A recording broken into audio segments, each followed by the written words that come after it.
I'm pleased to be with you today to talk about business ethics. And as you heard from my introduction, I retired from Eli Lilly and Company as the Senior Vice President of Enterprise Risk Management and the Chief Ethics and Compliance Officer. So that'll form the foundation of what I talk about.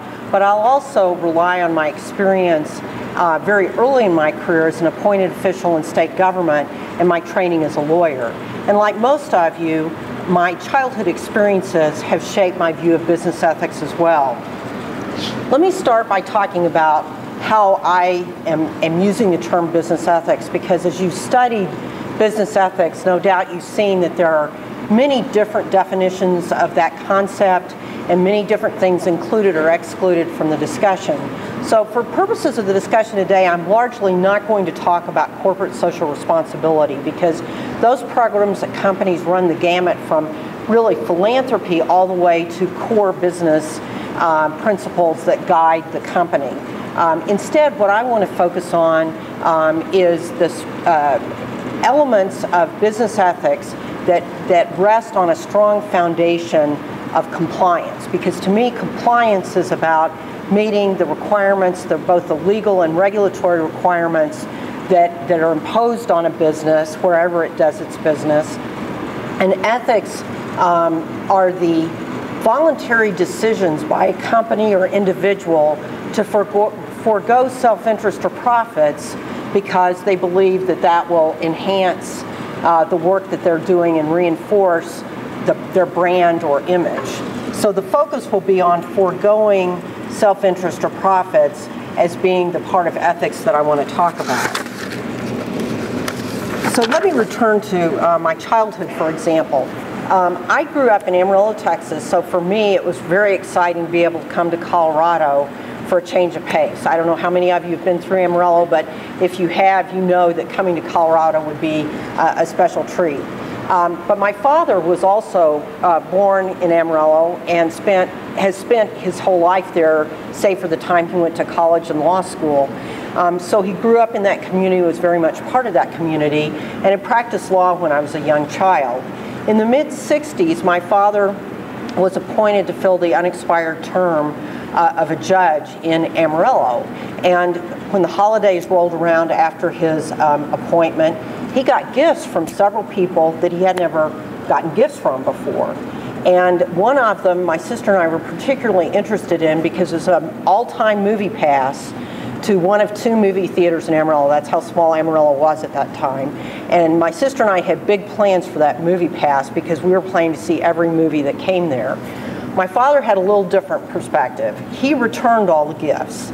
He said, I don't really feel like, as a judge, that I can accept gifts from people because I don't want ever for people to question the decisions I make as a judge and assume that they were influenced by gifts. And this was certainly hard for his two young daughters to understand, but it was even hard for people who'd been childhood friends who were some of the people who had sent him gifts, because they couldn't understand why he wouldn't take them. But he felt strongly that was an important position for him to take, and he stuck with it. Later I discovered that he actually returned campaign contributions as well. He was in that fortunate group of office holders who never had an opponent. And so when he passed the filing deadline and there was no opponent in the race, if people, friends, had sent him campaign contributions, he returned them because, again, he didn't want to appear to have his decisions influenced by people in the community. At the time, it was very hard for me to understand those decisions, but today, of course, I recognize how very powerful his example was and how much it informed my view of business ethics. But my first point about business ethics is that you can make decisions for yourself that can appear even odd or hard for other people to understand at times when you do something that goes beyond legal requirements. Because, of course, at that time, there were no requirements for judges to decline gifts or to report gifts like there are today. Certainly things have changed dramatically since then.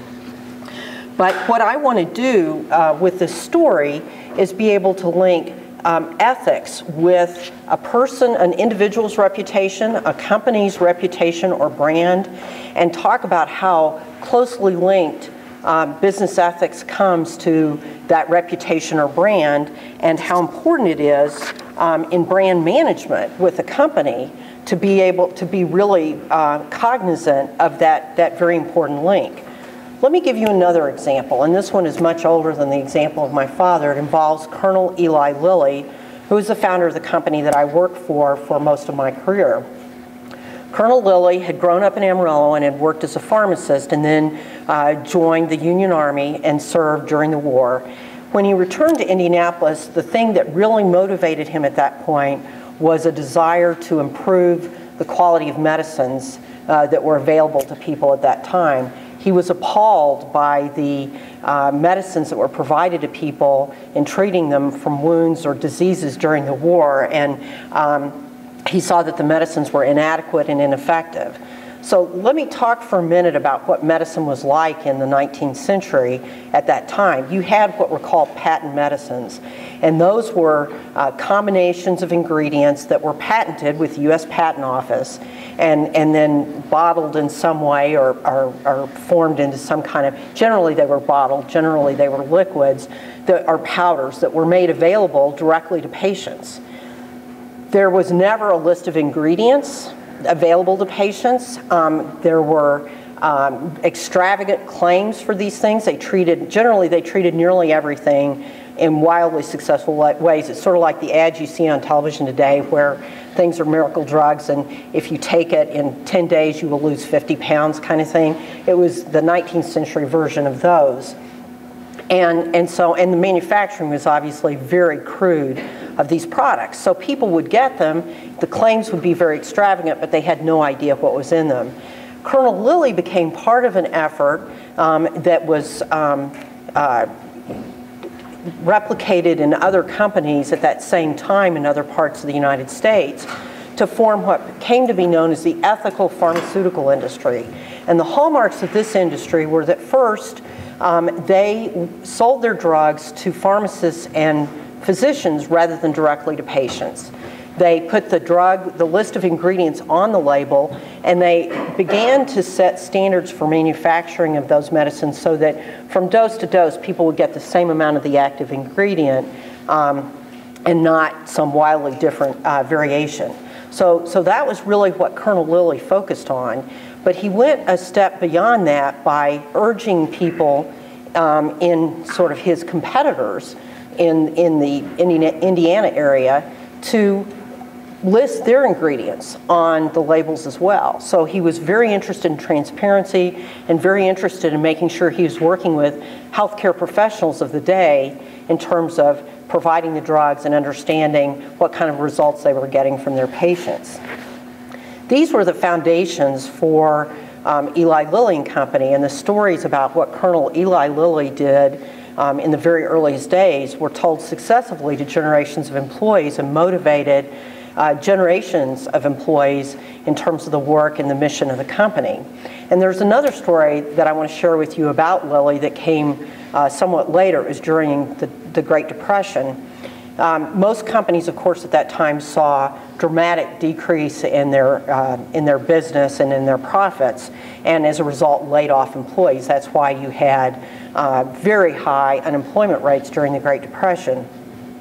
During the Depression, the business was still owned by Colonel Lilly's descendants primarily, and they felt strongly that they didn't want to lay off employees who had been very critical to the success of the company in earlier years.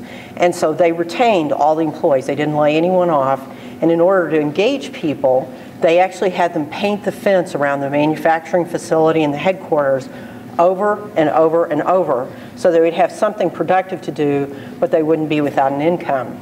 And so you can imagine how powerful that story was to the next generations of Lilly employees, because the fact that the company had never had a layoff was very important to employees, some of whom spent their entire careers at Lilly. And in fact, I remember one time seeing a notice of a celebration of somebody, and it said 50 years, and I thought they were talking about his age, but they were talking about the number of years he'd worked at the company. So we had longevity of employees. Now, clearly, other companies have very inspiring stories from their founders. Lilly isn't unique in this sense. But what's important here in order to sustain that kind of ethical position over time is not only that you have initial leadership from the person who sets the course, but you have successive generations of leaders who tell those stories, link them to current stories about the company and how it's acting and how those stories resonate in current terms, but then they also act in a way that's consistent with that message. And it's very important. The leadership is probably the single most important part of sustaining an ethical position, but it has to be not only just saying telling the stories, it has to be acting in a way that's consistent with those stories. But certainly, it's much more difficult for a corporation to make those kinds of decisions about ethical positions than it is for an individual. And circumstances can change, and so let me give you an example of that. I believe that Colonel Lilly's descendants decided to retain those employees in part because they felt that business would rebound, that after the Great Depression had ended, that you would see growth and that you would be able once again to engage those employees productively. But in the last few years in the pharmaceutical industry, there's been a structural change in that industry so that the types of employees and the number of employees that are needed is different from what it was earlier.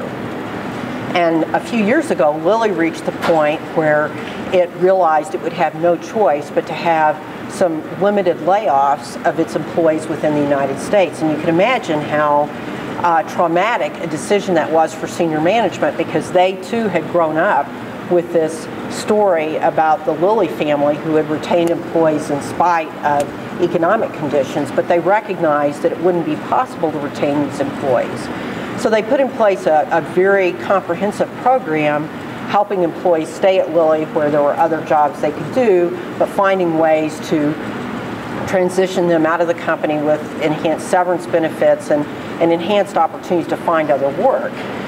But all of that was driven by that ethical position that had been taken many, many years before. But I think in that situation, it was probably an ethical decision that was made to reduce the employee base, because if the company had continued to try to support an unsustainable group of employees, it would have been detrimental to the company's mission to bring medicines to patients. It would have been detrimental to other employees, and it certainly would have been detrimental to the shareholders who are the owners of the company. So circumstances can change, but it's that consistent focus on ethics that I think makes it so important for a company and so important for the company's reputation. Clearly, though, it's easier for an individual, like my father, to make the decision to forego those gifts, or for Colonel Lilly to decide as he sets up his own business to use a different business model than it is for a corporation with many different stakeholders, and more to the point, with public shareholders who are looking for a return on their investment, to be able to make an ethical decision than it is for a company that's balancing all those other interests. But that doesn't mean that companies can't make those decisions and that they don't make those decisions. So let me give you a more recent example that probably isn't something that would be held out in textbooks as an example of ethical behavior, but to me it goes exactly to the point about what ethics is all about. And this is a decision that paid off on 9/11/2001, but it was a decision that was made some years earlier, and it was only on 9/11 that you saw the benefits of it. The story involves Morgan Stanley Dean Witter, which was the largest tenant at the World Trade Center. And this story was told in a book called The Unthinkable by Amanda Ripley and written in 2008. Her focus was on a man named Rick Rescorla. He was a Vietnam veteran, and he was hired by Morgan Stanley prior to 1993 to be head of their security. Interestingly, even before 1993, Rescorla was convinced that the World Trade Center towers would be a potential target for terrorists, and he expressed those concerns. And of course, his views were validated in 1993 because there was the first attack on the World Trade Center at that time. And Rescorla was there, and he was appalled by the lack of coordination of evacuation of the employees, not just Morgan Stanley employees, but all the people who worked in those two buildings. And one of the things he noted that was particularly surprising was how polite people are in an emergency like that. Because what happens is that people on the upper floors tend to wait until everybody in the stairwell on lower floors has left before they start to go down. And you can imagine if time is of the essence, that's a really bad position to take for people on the upper floors who have a much bigger distance to travel to wait for the lower floors to evacuate. So after this explosion in 1993, Rescorla went to his management and said, look, I'm not convinced that the owners of these buildings, the Port Authority, will have an adequate evacuation plan for these people. And I think it's really on us to protect the employees of Morgan Stanley, so I want to put a program together. And management blessed that. So Rescorla then spent time putting in place scheduled drills where people had to leave the building. He put in place emergency drills. He set up a protocol where the people on the lowest floors had to wait for the people on the upper floors to leave first. And when people got complacent about this, he timed them so that they would get out faster. And he did this in spite of the fact that Morgan Stanley would from time to time have deals where people were in those offices working on deals. They were up against a timeline. And he would say, sorry, you've got to stop and do this drill, whether you're a visitor or an employee of Morgan Stanley, you've got to leave. And you can imagine how popular that was with those employees. But it paid off because on September 11th, 2,687 Morgan Stanley employees safely evacuated the World Trade Center. Only 13 people died, including Rescorla and 4 of his security officers. It was believed they went back into the building to help get the remaining employees out and maybe help with the evacuation of other people in the building. And according to the story that I read, there was actually a senior vice president who had refused to get off a telephone call and stayed in his office, and he was one of the people they went back for. So it's tempting in this story to focus on Rescorla because it's really remarkable that this man had such insight into what might happen, such conviction about how to approach it, and the persistence to make this happen for 8 years. That was a long time. But I'd like to also focus on some people who are not mentioned in the story, but to me were critical to Rescorla's success, and that was the senior manager of that office and the management within that office who made the decision 8 years before the second World Trade Center attack that they would implement these drills and that they kept with it all that time. I don't know how many of you have been with a company when they've had either tornado or fire drills or other kind of emergency drills, but it's not the kind of thing that employees really get excited about participating in generally because they're in the middle of their work, they don't like to be interrupted, and they want to just be left alone. But it's essential for people to participate because in an emergency, you don't really have time to think. You've got to act, so you've got to know in advance what you need to do, and the only way to do that is really with drills. But those supervisors stuck with that over that 8-year period, and as a result, they saved the vast, vast majority of the employees of Morgan Stanley Dean Witter. So to me, that is a very strong example of business ethics where people take a position that might not be real popular, but they stick with it, and the results paid off. So this really leads to the second point I had about business ethics. Since these decisions inherently involve some kind of limitation, either on the opportunity for profits or self-interest, there has to be strong and consistent leadership from the top of the organization. The results at Morgan Stanley would have been very different if midway through the 8-year period they had finally caved into pressure from employees and first-line supervisors to say, this is really going overboard, let's cut it back, so that on 9/11 you had a few employees who'd been through drills several years before, and then you had new employees who had no idea what to do. But that was not what they did, and as a result they saved people's lives. Let me switch gears and talk about another person who is a visionary in business, and that is Sam Walton. And I'm sure all of you are familiar with his vision to provide the lowest cost products to his customers. And that was what drove the formation and even drives Walmart today. What was interesting to me about the way Sam Walton built his vision is that he put ethical principles around it to reinforce that business proposition and to encourage employees to focus on all of their efforts in the interest of reducing the cost for their customers. And this included the kinds of standards they set for vendors doing business with Walmart.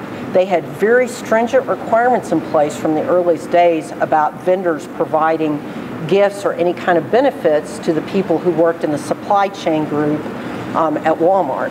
And I became very familiar with this because at Lilly, I was one of the senior we took all of our senior executives and paired them up with a key customer of Lilly in the United States. And the goals of this program were to expose the executive to another aspect of the business, but to also ensure that we had the opportunity for strategic discussions with really important customers.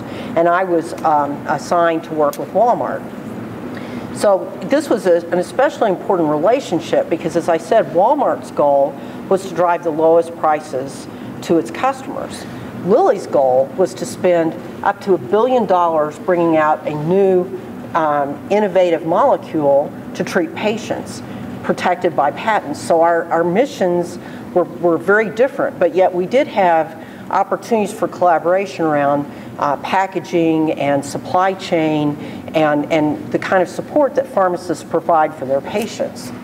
So after a couple of years, we'd reached a point where it was important for us to have one of these strategic discussions, and we invited the pharmacy team from Walmart to come to Lilly's headquarters in Indianapolis from Arkansas, come in late in the afternoon, have dinner with us, and then the next day we'd have a series of meetings and they'd go back home. So I worked with our account executive, and we knew that at Walmart their per diem for employees was famously low, so we said, okay, we're going to have dinner at Chili's. There's a Chili's near my house. I said, why don't you have them come on over to my house after dinner? We can have more discussion, and I'll serve coffee, and I'm going to bake a cake. So she went back to the Walmart team and said, we're going to have dinner at Chili's, and then we're going to go to Ann's place for dessert. So they arrived on, it was Tuesday afternoon, and then discovered that Ann's place wasn't a restaurant, it was my house. And they panicked because under Walmart's very strict guidelines for their employees, they couldn't accept anything of value from a supplier, and Lilly was a supplier, and that included coffee and a homemade cake at my house. But they also didn't want to insult me because they knew I'd gone to some trouble to make these arrangements. So they had split the cost of a rental car with our account executive, who also didn't live in Indianapolis. And what they did was they agreed to pay more than their half of the car to make up for the cost of the coffee and cake at my house.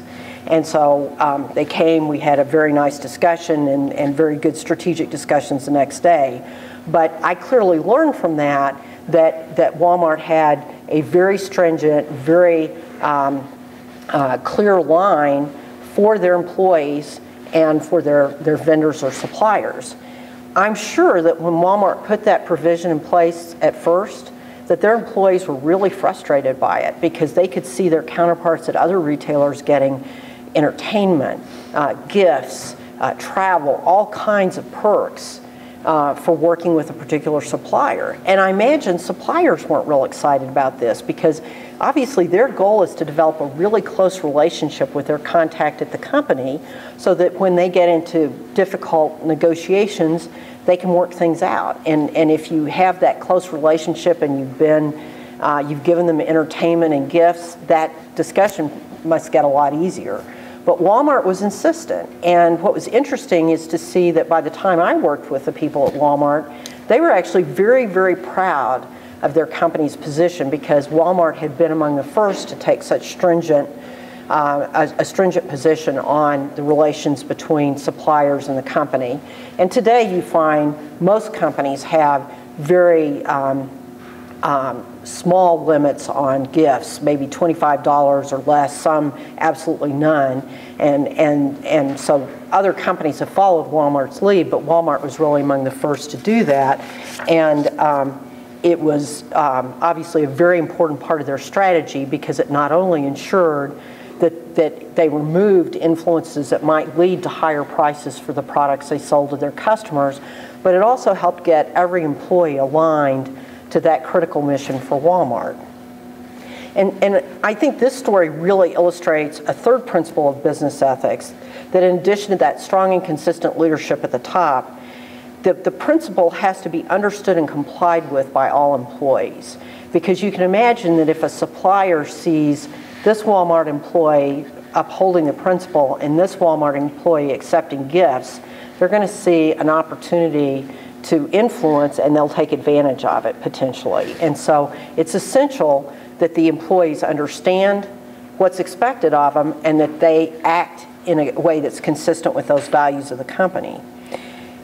And the way to enforce those kind of ethical principles or even compliance principles is there have to be multiple facets to it. Certainly, the leadership from the top, the communication from the top are very important, but the communication needs to be broader than that. It needs to come from every manager in the company. It needs to come from the training that's provided to employees so that they understand clearly the expectations that the company has for their performance. And importantly, there need to be consequences if people fail to comply with the requirements. And in Walmart's case, there are consequences not only for the employees, but there are consequences for the vendors, because if vendors violate those rules in a substantial way, they're not going to be doing business with Walmart anymore. And given Walmart's size and importance in the U.S. market, that could be a death penalty for some companies. So, yeah, you've got to have the communications, you've got to have the training, and you've really got to have consequences that are real and tangible for people who don't comply with the rules. So let me focus a little more closely on the importance of that consistency. And I'm going to again turn to Lilly as my example. But let me bring you up to date on Lilly, because you heard about Lilly in the 19th century, but let me talk about Lilly in the 21st century. Eli Lilly and Company is one of the 10 largest pharmaceutical companies in the world. It does business in over 120 countries around the world and has a broad range of products. Some of the things for which Lilly is known include insulin. Back in the 20s, there were two professors at a Canadian university who discovered that you could extract a protein from the pancreas glands. Actually, they were using dogs, and it would treat insulin, or it was insulin, and it would treat diabetes that you could create in the dogs by removing their pancreas glands. And so this was very important, a very important development at that time, because children who are born with type 1 diabetes, which means they have no ability to produce insulin and no ability to process sugar, at that time, the only treatment for those children was basically to starve them to death. Doctors put them on a highly restricted diet, and they would become stick figures, and without the insulin, they would eventually die. Lilly worked with those scientists to say, we can help you produce commercial quantities of insulin. And they, of course, switched to beef and pork, beef and pork pancreas glands to extract the insulin. And this was a huge step, because it enabled children who would have died to be able to live. And of course, today you not only have type 1 diabetes, but you have increasing type 2 diabetes, which is insulin resistance that tends to develop as you get older. And so that was one of the foundational areas that Lilly got involved in, and Lilly is still very involved in the diabetes area today. In addition, Lilly was very involved during World War II, along with other U.S. pharmaceutical companies, in producing massive quantities of penicillin for the war effort. And I think it actually produced more in terms of quantities of any other company. And then in the last, say, 30 or 35 years, Lilly introduced Prozac, which was obviously very well known on its own, but it was the first in a class of new types of antidepressants that has really enabled more people to be treated for depression. So those are just some of the products that Lilly has, and a little bit of the history of the company. But what I'd like to do is talk about the incident mentioned in my introduction, which was in January of 2009, Lilly entered into an agreement with the part of the Health and Human Services Agency in the U.S. that oversees the Medicaid and Medicare programs. And what it related to was the allegation to which we pled guilty. We pled guilty to one misdemeanor count of selling a drug off-label. And what that means is that we were promoting the drug for a use that wasn't in the label. And any of you who picked a drug up at the pharmacy and have a little piece of paper that's about this big in microscopic print, folded up, the paper's so thin that you could read through if it didn't have so much print on it, folded up like an accordion, that's the label. And pharmaceutical companies are required by law in the United States to only talk about the uses of that drug consistent with the requirements in that label. And that label, of course, has been approved by the Food and Drug Administration. So Lilly pled guilty to this one misdemeanor count. As a result of it, we paid fines and penalties of over $1.4 billion. And at the time, that was the biggest fine that had ever been paid by a pharmaceutical company. That amount was eclipsed a couple months later by another company that paid $2 billion. So this at the time was a common problem in the pharmaceutical industry. But we also entered into an agreement called a Corporate Integrity Agreement for a period of 5 years, which provided the government the opportunity to have very close scrutiny of our U.S. operations. We had to provide annual reports to them about our performance within the requirements of that Corporate Integrity Agreement, and they had the opportunity at any point to come in and look at our operations and ask questions. When this was announced, employees were very disappointed, surprised, and hurt by the announcement, because these are the employees who've been told those stories of that very strong and consistent ethical behavior, starting with Colonel Lilly, and they couldn't imagine how the company could end up in a situation where it'd be pleading guilty to this misdemeanor count and have the government be saying the things about the company that it did. What I was proud of about Lilly at that time is that the press release and the other discussions that Lilly had of the settlement, Lilly strongly expressed contrition and said, you know, we admit that we did this, but we are bound and determined to change the way we act, and we've already begun that process because the efforts to change what we had done had started years before, but we wanted to continue those and make sure that we never ended up in that situation again.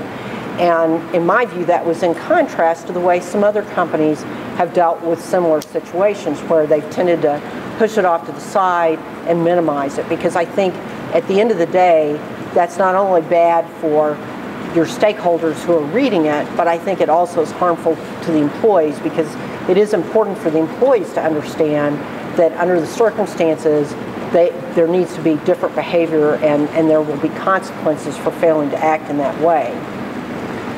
So I mentioned earlier that there was another company that settled after us. There were several that settled before, and there have been others that have settled since then.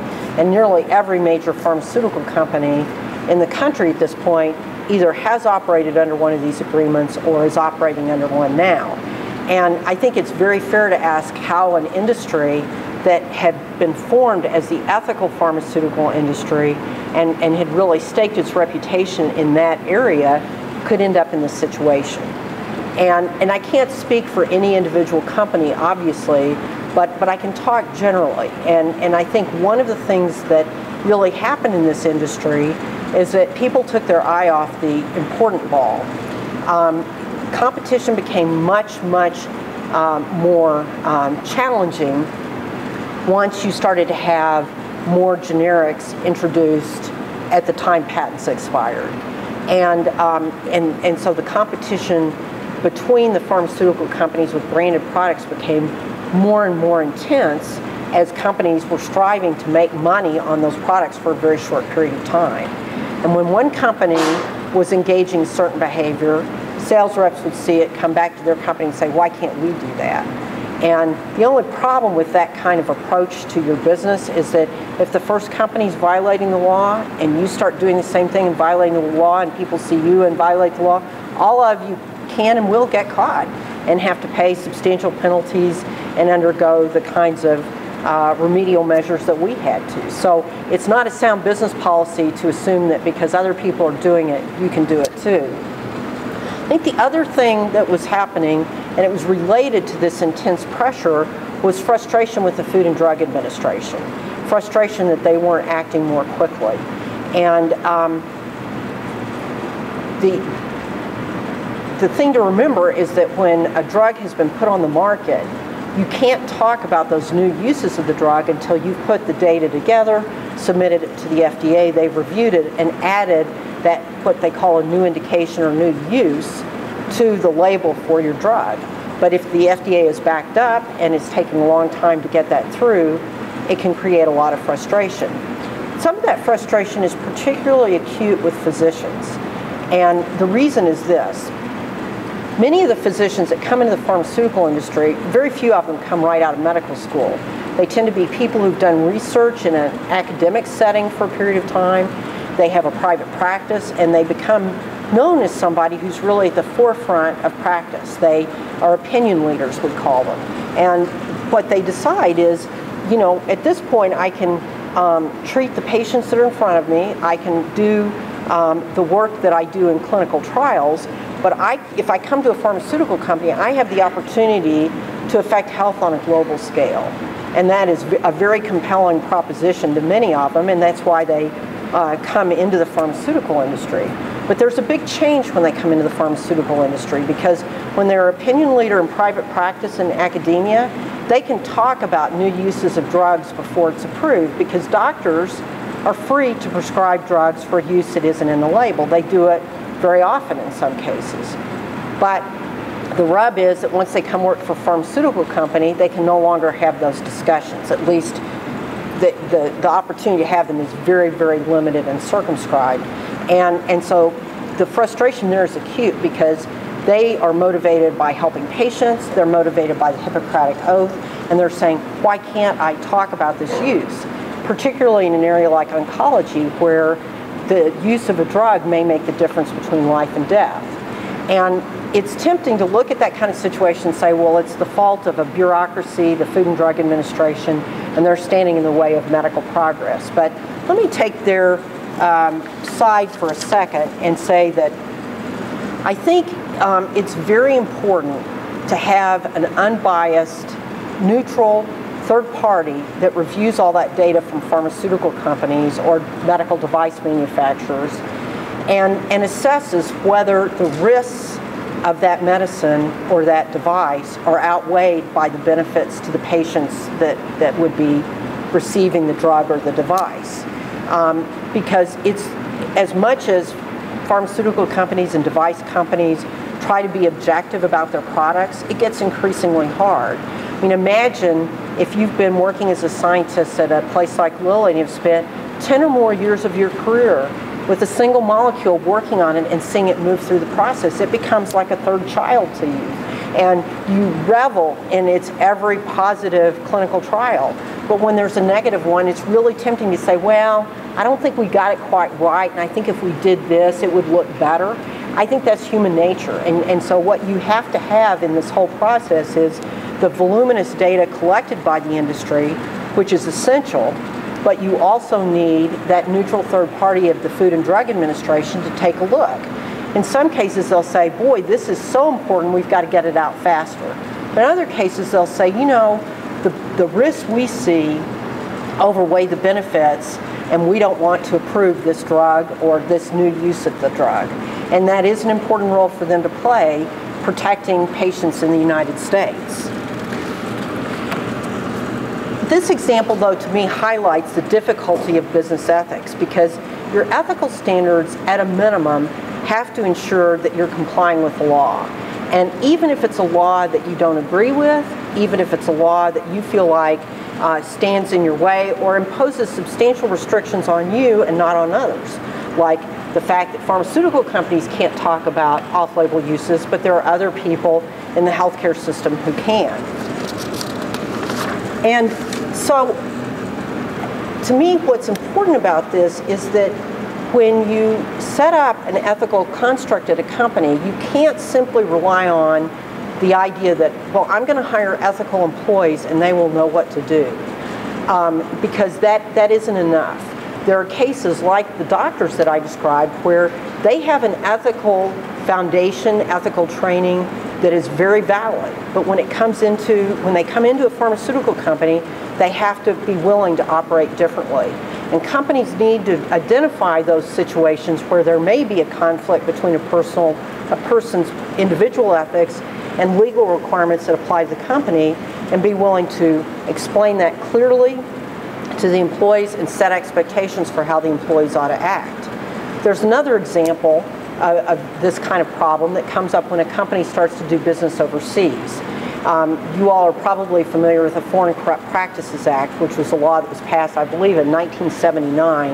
And what it did was prohibit U.S.-based companies from bribing governments or engaging in commercial bribery outside the United States. And this is in spite of the fact that in some countries you have a tradition where customers are given gifts. China is a good example, and you know, it's expected at certain times of the year, certain holidays, that you give gifts, for instance, to your customers who are doctors there. The only problem is that in China, every doctor is an employee of the government.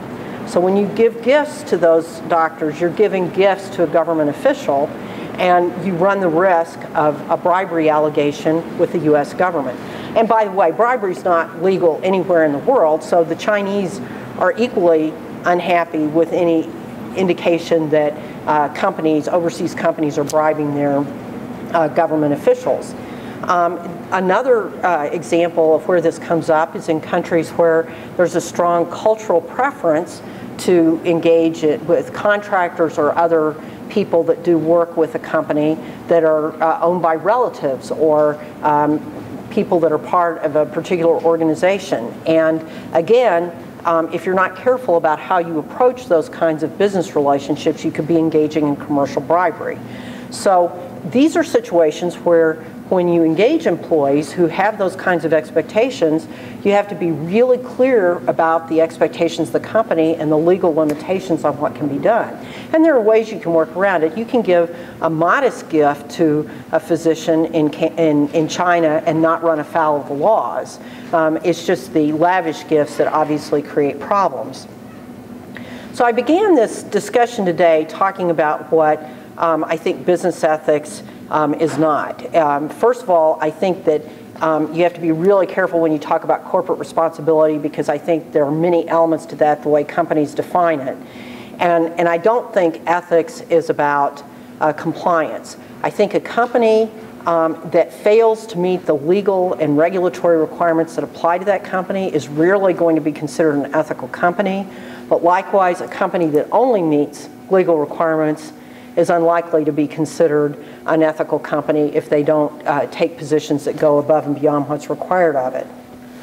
But in this world of business ethics that I've defined, where you're talking about appropriate constraints on self-interest or profits, there are opportunities. And I talked about the opportunities for individuals or for people who set up their own company, and how much easier that is to put in place, because the individual can make his or her own decision about foregoing the interests or profits. Companies, though, can and do develop ethical positions that they can sustain for many years if they do it with strong leadership from the top, consistent leadership, and I think the most powerful is being able to tell stories from the early history of the company, contemporary stories, and tie those two together, and then demonstrate through actions how that is essential to the company's mission and the reputation that it wants to have in the community or with their stakeholders. And likewise, in order to ensure that those ethical principles are consistently displayed and applied, you need to make sure that it's not just the senior leaders talking about it, that it's reinforced all the way through down to every single employee through communications, training, and the consequences for employees who fail to meet the standards. But in this kind of environment, it is hard. It's very hard to maintain those ethical principles day in and day out, but certainly year to year and decade to decade. And so I think that's what's really important for business leaders to understand, is that when you undertake an ethical position, you're making a long-term commitment, and you have to be willing to invest the time and effort and have successive generations of people in the company willing to support that ethical principle as well. So it's difficult work, and I don't think you can ever declare success. It's day in and day out, making sure that people are always doing the right thing.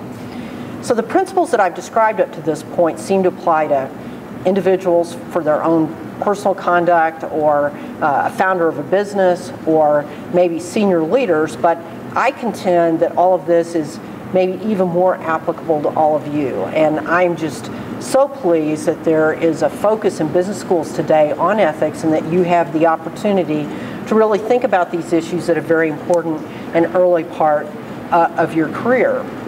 I think your impact on ethics begins the day you walk into a company, because first I'd urge you to join a company that has ethical principles that are consistent with yours.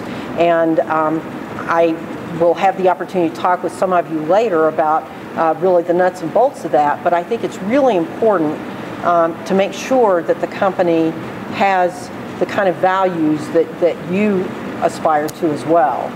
When you get there, spend the time to make sure you understand the company's history, and take advantage of the training that's offered.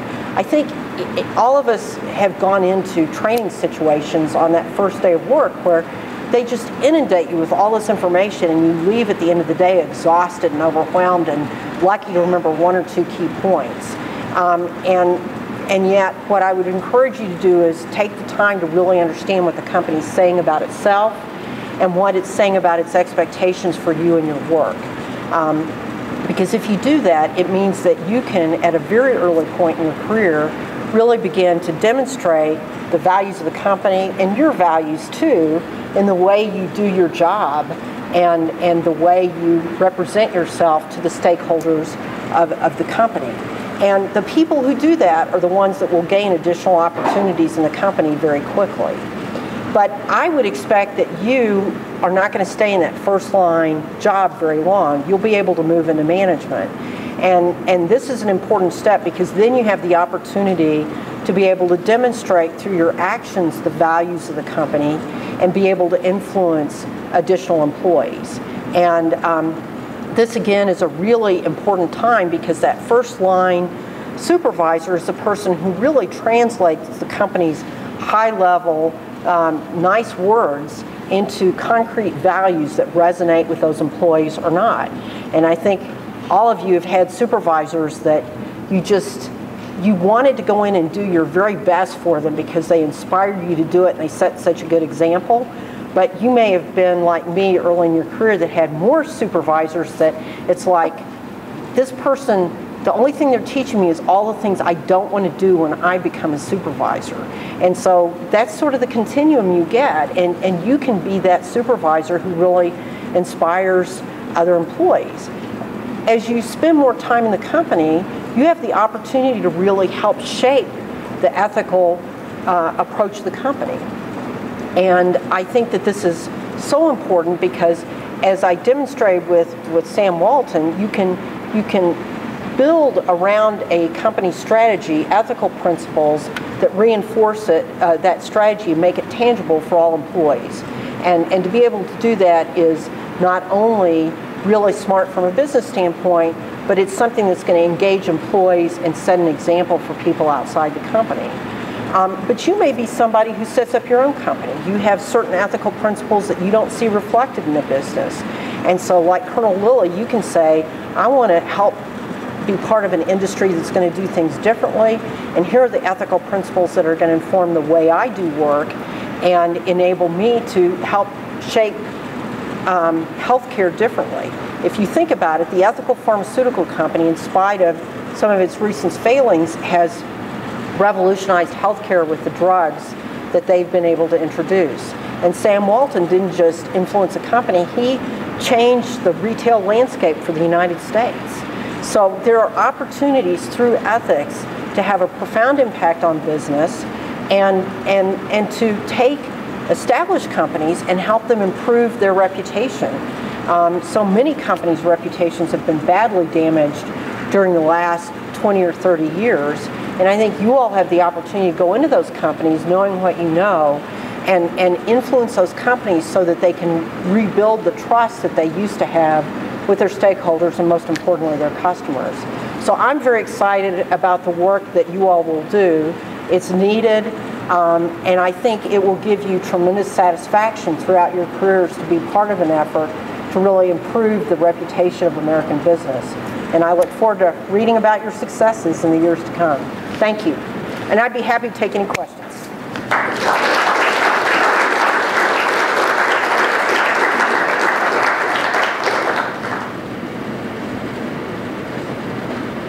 Yes? I don't know much about the pharmacy industry, but I know something I've heard as a complaint is that sometimes the drugs are really generalized, and sometimes the treatment of one certain disease, even though it can be specific cases, isn't always given the right dose of medicine. It's just kind of a general medicine given. And that would tie into ethics and how maybe drugs are branching out into better treatment. Okay, so let me paraphrase for the people who couldn't hear you and make sure I'm on the right track.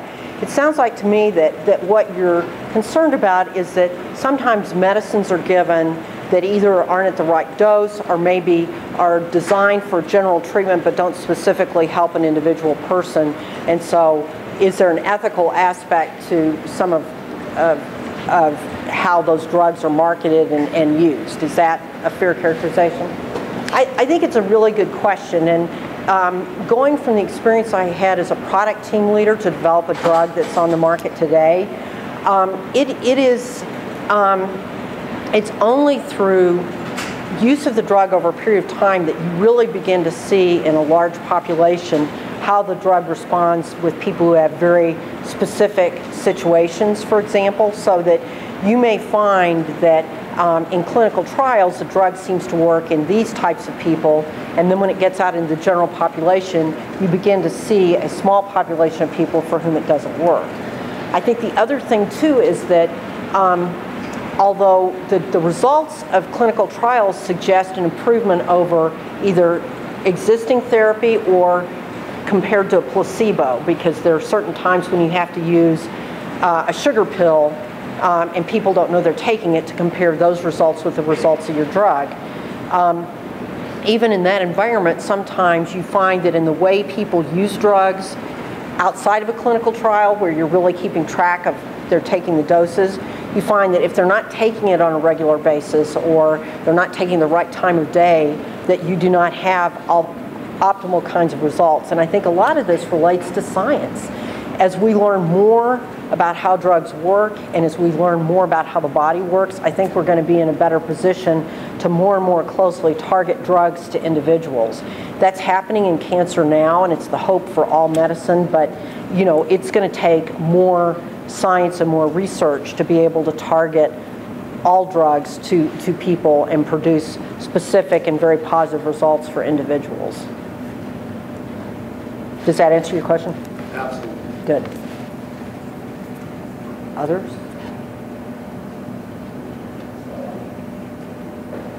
Yes? So how do you approach ethical decision making? Like, do you look at all stakeholders and do the do no harm, like the Hippocratic Oath kind of approach, or do you assess certain risks, like these stakeholders might be, we might be hurting them too much in this decision, or? That's a really important question about how you make ethical decisions. And I think in a pharmaceutical company that's highly regulated and that works that has people's lives in their hands, literally, you have to be very thoughtful about how you go about every aspect of your work. There's this whole element of research, and it's rife with ethical issues about how do you conduct research with molecules that you're testing to see whether they might treat a disease. And so obviously that is an area that's highly regulated, so you start by complying with the law, but you will inevitably hit questions that aren't prescribed by legal requirements, and then you have to really think through the ethical implications of what you're doing.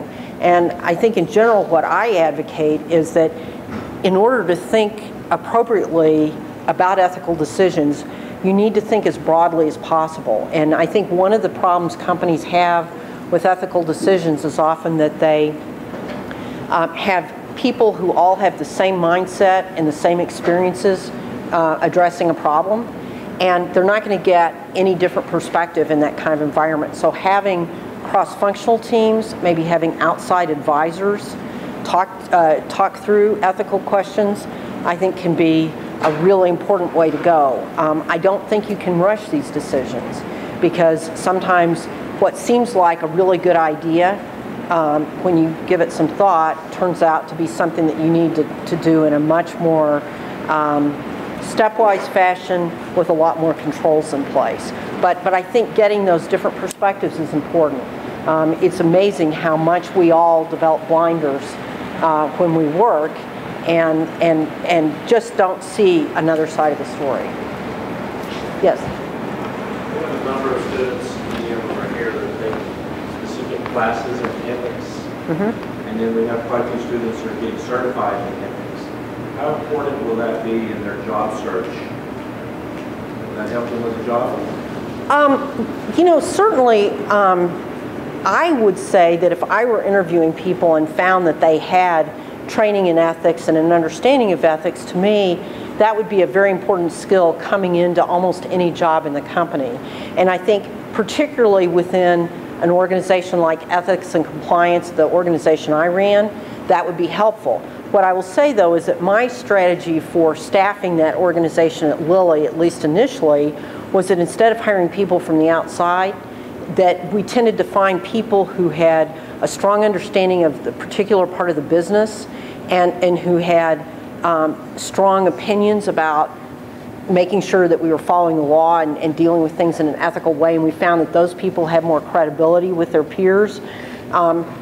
In a lot of ethics and compliance organizations, they hire lawyers, and I like lawyers. My father's a lawyer, I'm a lawyer, my husband's a lawyer, but I don't feel like that a lawyer is necessarily the best person for every job, and I think particularly in ethics and compliance, lawyers who don't really understand the business can be an impediment, but I think business people who understand ethics would be a real asset. Other questions? Thank you very much. Thank you.